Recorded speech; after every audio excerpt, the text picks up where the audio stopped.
মৰমৰ ছাত্ৰ-ছাত্ৰীসকল, আজি আমি তৃতীয় শ্ৰেণীৰ পৰিৱেশ পাঠ্যপুথিৰ পাঠ নম্বৰ 1ত থকা বাগিচালৈ যাওঁ বলা।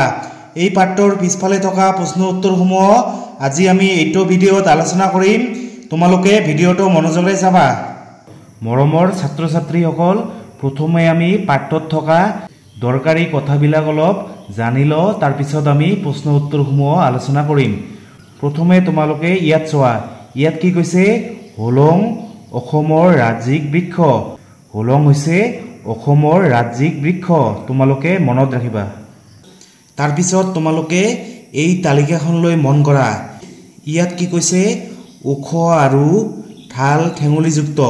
এইবোৰক কি কয়? এইবোৰ হৈছে বৃক্ষ। যেনে আম, তাৰপিছত কঁঠাল, তাৰপিছত শাল, তাৰপিছত সেগুন। এইবিলাক গছ কি? এইবিলাক গছ ওখ আৰু ঠাল ঠেঙুলিযুক্ত। এইবোৰক কি কয়? এইবোৰ হৈছে বৃক্ষ। যিবিলাক ডাঙৰ ডাঙৰ গছ সেইবিলাক গছক কি কয়? বৃক্ষ। তাৰপিছত চাপৰ আৰু জোপোহা গছ, এইবোৰক কি কয়? এইবোৰ হৈছে গুল্ম। যেনে নেমু, তাৰপিছত জেতুকা, তাৰপিছত ডালিম। এইবিলাক গছক কি কয়? এইবিলাক হৈছে মানে গুল্মজাতীয় গছ। এইবিলাক গছ চাপৰ আৰু জোপোহা। তাৰপিছত বগাই যোৱা গছ, যিবিলাক গছ বগাই যায় সেইবোৰ হৈছে কি? লতা। যেনে পাণ, তাৰপিছত জিকা, তাৰপিছত ভোল, কোমোৰা। এইবিলাক গছ কি? বগাই যায়। এইবোৰ হৈছে কি? লতা জাতীয় গছ। তাৰপিছত অতি চাপৰ আৰু কোমল গা গছ, এইবোৰ হৈছে কি? তৃণ। যিবিলাক গছ অতি চাপৰ আৰু কোমল, গা গছটো কি? কোমল। সেইবোৰ হৈছে কি? তৃণজাতীয় গছ। যেনে ঘাঁহ, তাৰপিছত বাঁহ, তাৰপিছত ধান, তাৰপিছত গম। এইবোৰ হৈছে কি? তৃণজাতীয় গছ। তোমালোকে মনত ৰাখিবা, বাঁহ হৈছে কি? যদিও বাঁহ ওখ হয়, কিন্তু বাঁহ হৈছে কি? এটা তৃণজাতীয় উদ্ভিদ। বাঁহ হৈছে কি? আটাইতকৈ ওখ তৃণজাতীয় উদ্ভিদ। তাৰপিছত তোমালোকে এই ছবিখন চোৱা। এইবোৰ হৈছে তেজপাত, এইবিলাক হৈছে চাহ গছৰ পাত, এইবিলাক হৈছে তুলসী পাত।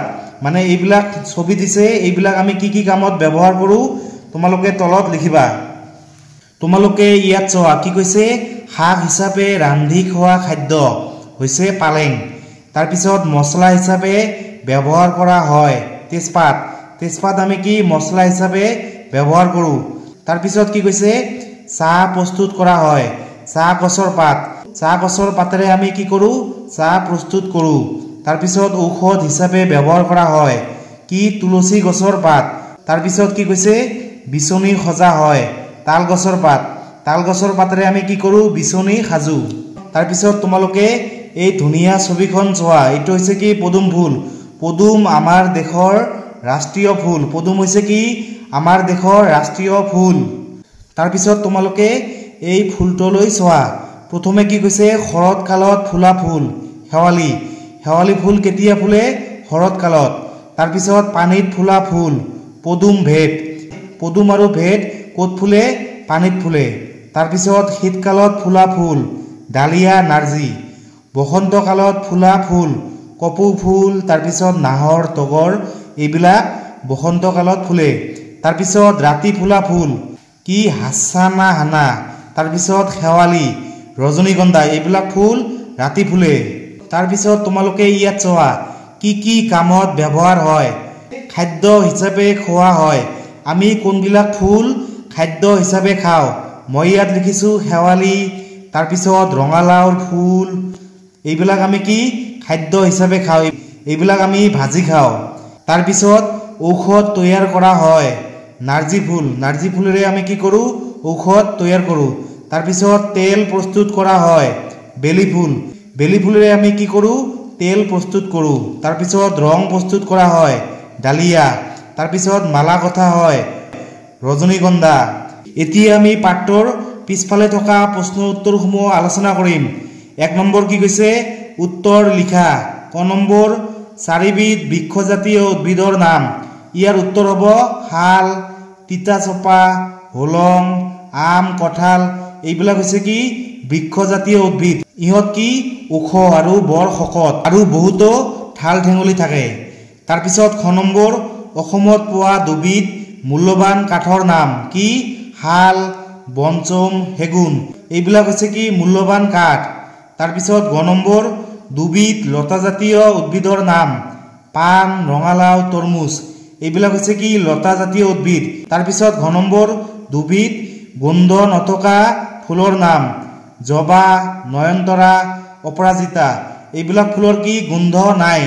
তাৰপিছত ঙ নম্বৰ তিনিবিধ গোন্ধ থকা ফুলৰ নাম গোলাপ তগৰ নাহৰ নাৰ্জী এইবিলাক ফুলৰ কি গোন্ধ আছে।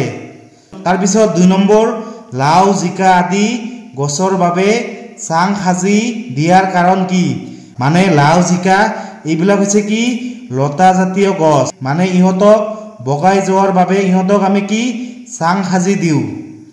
তাৰপিছত ৩ নম্বৰ খালী ঠাই পূৰ কৰা ক নম্বৰ গছে দেশৰ দ্বাৰা পানী শুহি লয় গছে শিপাৰ দ্বাৰা পানী শুহি লয় এইটো সহজ কথা।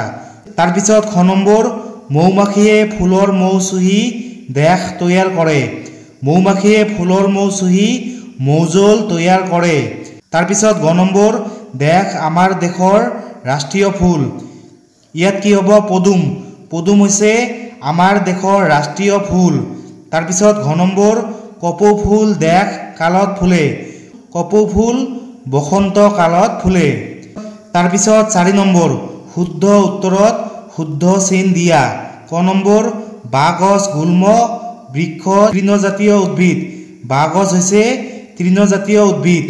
তাৰপিছত খ নম্বৰ গুল্মজাতীয় উদ্ভিদ বৃক্ষতকৈ সৰু ডাঙৰ ইয়াৰ শুদ্ধ উত্তৰ কি হ'ব সৰু মানে গুল্মজাতীয় উদ্ভিদ বৃক্ষতকৈ সৰু। তাৰপিছত গ নম্বৰ বৃক্ষজাতীয় উদ্ভিদৰ গা গছ বৰ টান নে কোমল ইয়াৰ শুদ্ধ উত্তৰ কি হ'ব বৃক্ষজাতীয় উদ্ভিদৰ গা গছ বৰ টান। বৃক্ষজাতীয় উদ্ভিদ কোনবিলাক আম কঁঠাল তাৰপিছত শাল সেগুন যিবিলাক ডাঙৰ ডাঙৰ গছ এইবিলাক হৈছে কি বৃক্ষজাতীয় উদ্ভিদ ইহঁতৰ গা গছ বৰ টান। তাৰপিছত ঘ নম্বৰ তাল নে আম নে নিম গছৰ পাতেৰে বিচনী সজা হয় ইয়াৰ শুদ্ধ উত্তৰ কি হ'ব তাল তাল গছৰ পাতেৰে আমি কি কৰোঁ বিচনী সাজোঁ। তাৰপিছত ৫ নম্বৰটো পাৰ্থক্য লিখা বৃক্ষ আৰু গুল্ম ইয়াৰ উত্তৰ হ'ব বৃক্ষজাতীয় গছবোৰ ওখ আৰু ডাঙৰ আনহাতে গুল্মজাতীয় গছবোৰ চাপৰ আৰু জোপোহা তোমালোকে এনেকৈ লিখিবা। তাৰপিছত ৬ নম্বৰ ফুটবোৰ লগ লগাই ছবিটোত ৰং কৰা তোমালোকে এইবোৰ ছবিত ধুনীয়াকৈ ৰং কৰিবা।